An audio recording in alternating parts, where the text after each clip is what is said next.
No, I'm not a writer.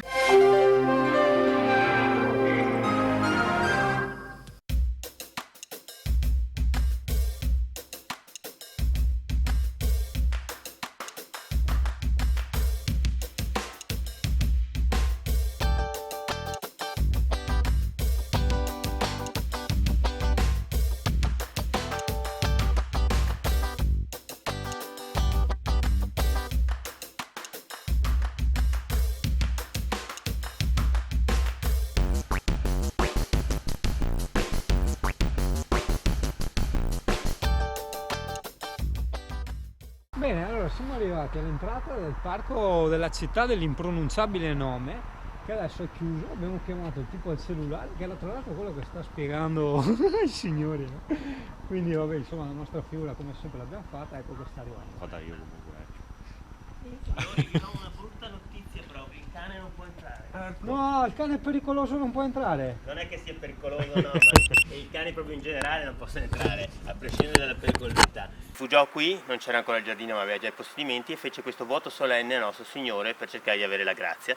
E la grazia la ottennero perché la peste si fermò a 7 km di qua, a Monselice, non arrivò mai a Val San Sibio, quindi per grazia di Dio, o per fortuna se non sei religioso, ebbero la vita risparmiata e anche tutta la popolazione, quindi vollero temperare questo voto facendo il giardino di Val San Sibio. Il giardino fu ispirato, l'allegoria del giardino e il simbolismo del giardino fu ispirato dal cardinale Barbarigo, il primogenito Gregorio Barbarigo della famiglia, che fu anche vescovo di Padova dopo la morte, dopo essere cardinale fu vescovo di Padova e dopo la morte fu anche dichiarato santo. Lui era anche il consigliere privato del Papa del momento, Alessandro VII Papa Chigi, quindi nel 1654 si trovava al Vaticano, conobbe Luigi Bernini e pensò, l'architetto e fontaniere del pontificato, e pensò che fosse la persona giusta per fare il progetto del giardino di Val San Sibio, e gli commissionò il progetto del giardino. Doveva essere un giardino ricco di fontane e scherzi d'acqua, ovviamente in questa stagione le fontane sono chiuse per motivi stagionali delle temperature, ma anche un giardino allegorico che avesse un allegorico percorso di purificazione per ottemperare il voto solenne fatto dal padre più di 30 anni prima. E questa è la cosa forse più importante di Val San Sibio, perché dopo 31 anni e dopo 353 anni di storia è tuttora fattibile e visibile questo allegorico percorso, perché il giardino è rimasto praticamente invariato. Parte dal padiglione di Diana, fa la peschiera dei fiumi e dei venti, quindi acqua e aria, la purificazione passiva iniziale, poi si arriva al centro del giardino dove i due viali si intersecano perpendicolarmente e riproducono una città romana fatta dal Bernini, il decumanos est-ovest e il cardo nord-sud.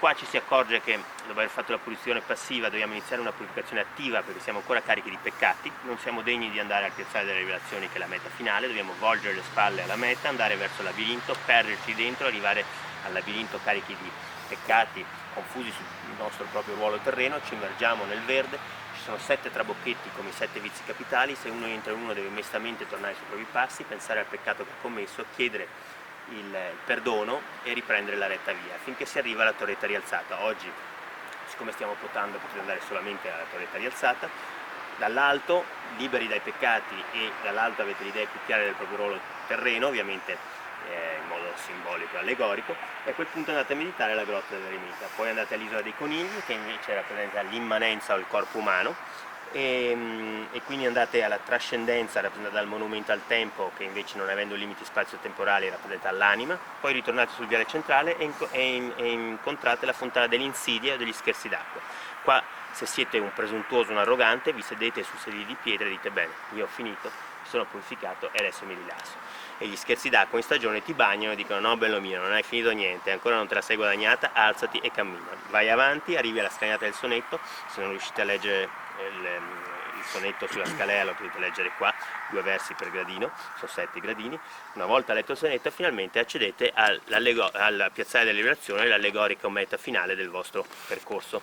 Il giardino è molto importante anche dal punto di vista botanico, abbiamo oltre 100 specie di piante che vengono più o meno da tutto il mondo. La maggior parte delle nostre piante, oltre il 60%, sono originali, quindi sono state piantate tra il 1664 e il 1669, quindi sono piante che si calcolano tra i 370 e i 400 anni di età. Una in particolare rende unico al mondo il giardino di Val San Sibio, non tanto per la presenza di questa pianta, ma per l'abbondanza che abbiamo di questa essenza arborea, che è il bosso sempreverde. Il bosso sempreverde, il Buxus semprevirens, che in questo giardino ne abbiamo 60.000 metri quadri di questa essenza arborea. E siccome cresce molto lentamente, la maggior parte delle nostre piante hanno oltre 400 anni. di età. E poi per delle piante del Nuovo Mondo che sono considerate tra le più vecchie della loro specie: sequoie, cedri della California e magnolie. Allora, questi sono i primi esperimenti di video con la reflex.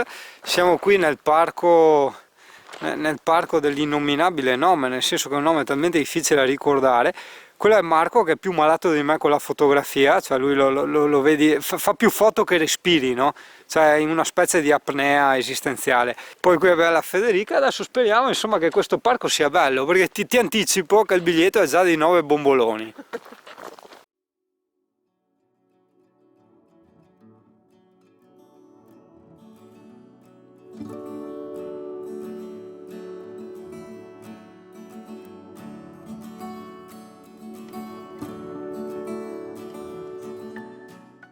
Oh, andiamo a perderci nel labirinto. Wow, che buon stabilizzatore che sta. Che me coppe. Perché mi hanno ubriacato sti disgraziati. Mi hanno portato una bozza di vino, abbiamo finito la bozza di rosso, hai capito? E quindi adesso, morale della favola, andiamo nel labirinto ubriachi e distrutti. Cioè, manco me, qua. Sì, via. Ok, a sinistra. Cosa c'è scritto? Ah, percorso del labirinto ti invita a entrare. Ok, vai. Dai che ne vedo.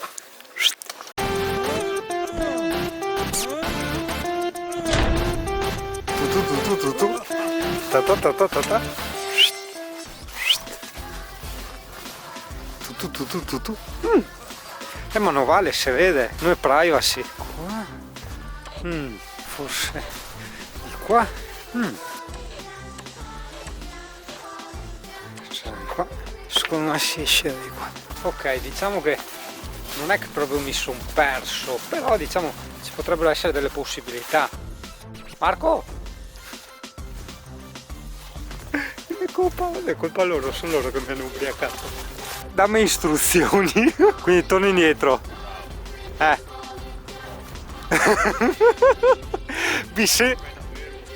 Mi sento la penna nelle parole cruzate. Aspetta, quindi qua. Ok. Vado. Allora, dopo ovviamente giro a sinistra perché non c'è altro modo. Poi aspetta che sono dritto. Allora, devo per forza arrivare qui. Alza la mano, mi su 1,70 m. Ma tu visto? Quindi a seconda di qua. Ok. Poi di qua 10 euro che ci prendiamo parole. C'è un muro. No. Porca troia. Ne ho due. Sì, ma aspetta, mi vedi tu? Guarda che te mi vede, guarda qua. Ma quelli in mezzo? E come quelli che è prima? E adesso? Di qua no? Bisogna far piano, se no ci sentono e ci danno carne. Dai, adesso vado a casa, troverò un modo per uscire. Porca quella troia. L'invidia, questo è il sesto vizio capitale, qui rappresentato da questo vicolo cieco. Questo errore impone, cos'è che impone? Che sono ubriaco, aspetta. Ah sì, il mesto ritorno sui propri passi e il pentimento del proprio peccato commesso. Colui che si ravvede abolisce la perdizione, ritrova la giusta via. Oh, trova Marco, bisogna aborrire la perdizione, così ritrovi la giusta via, l'è scritto qua. Ok, andiamo a aborrire la perdizione. E se io passo di qua, permesso, mollami lo zaino.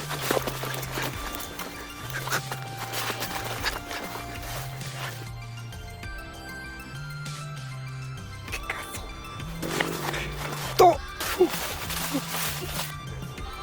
Mi stanno studiando la via d'uscita. Vado. Dove?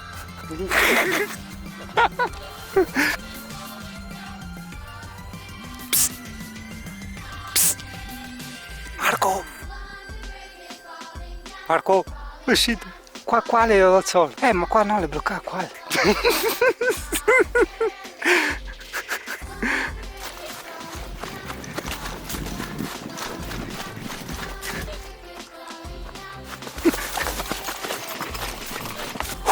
Yeah!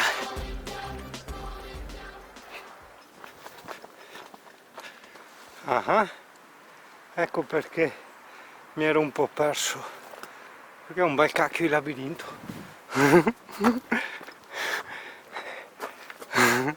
Oh, Fioi, non stai abbandonando qua adesso? No, come?